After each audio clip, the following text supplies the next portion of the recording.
দিনে আনে দিন খাই যাওয়া তার সবচেয়ে বেশি কষ্ট আছে। আবার মানুষ যদি শান্তি থাকতো, দ্রব্যমূল্যের দাম নিয়ন্ত্রণ থাকতো, দেশের জনগণ ভালোবাসতো সরকারে। এখন সরকারে তো কেউ ভালোবাসে না। তার ঘটনা কি, দ্রব্যমূল্যের দাম নিয়ন্ত্রণ নাই, কোনো কিছুই নিয়ন্ত্রণ নাই। ব্যবসা বাণিজ্য যারা করে তাকেও শান্তি নাই, সাধারণ দিনমজুর তাকেও শান্তি নাই।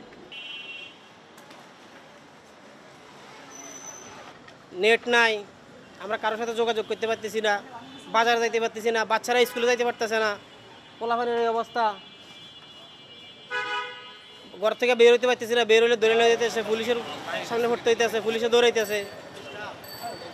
এইদিকে সেনাবাহিনী, ওইদিকে সেনাবাহিনী, কোনো দিকে তো যাইতে পারতেছে না পোলাবাহিনী।